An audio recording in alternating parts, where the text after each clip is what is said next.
Hi guys, it's Shami. So today I'm doing a quick fun page. I'm just using my cheap watercolors here. I got these at Michael's. They're super cheap. I think they're like $5.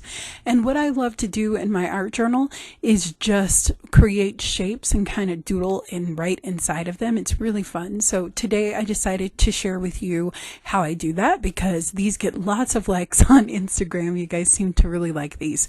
So all I do is just kind of play with different color washes. I usually start on watercolor paper. This is a watercolor journal. It's an Alyssa Burke journal, so it's made with really nice watercolor paper.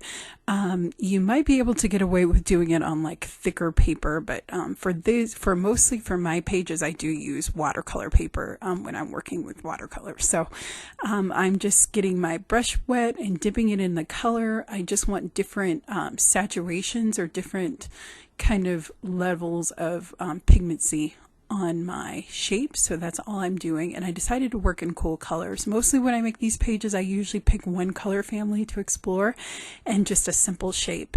And the only thing, you can really prep these ahead of time, so because you do need everything to be dry to get out your pens and have a good time. But I just kind of vary the colors. I add more water to my brush, I drop in some pigment, so I just kind of play around with it. And these brushes that I'm using are actually from Hobby Lobby, I think they're Master Touch, but they come in a set and they're just round brushes. Another YouTuber was playing with them and she loves these brushes. They're really great. They hold water very, very well.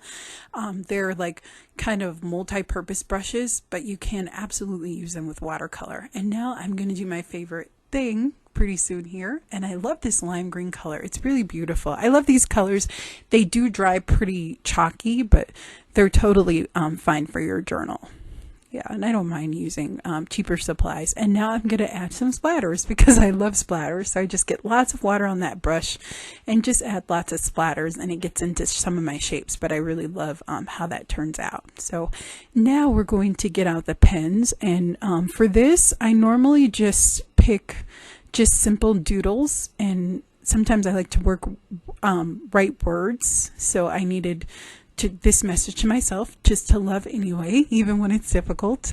So that's a message that I wrote for this page. But I just write myself little simple notes. You can even use word stickers or text. And I'm going to bring you in a little closer. I love these pens. You'll see that there's a purple one and a silver one that I use, and they're from the dollar store. They're just metallic permanent markers, but they have a nice shine to them, so I usually use them. And there's so many different ideas that you can use. You don't have to doodle even within the circles. Sometimes I go outside of them, but it's just really fun and relaxing. I love to have all these pages done. And in here I'm just going to draw a little heart, and I'm going to color in some of the shapes. And then you'll see I'm just going to keep working, keep doodling. So I hope you guys are having a wonderful day, and I will see you next week. Thank you so much for watching. Bye-bye.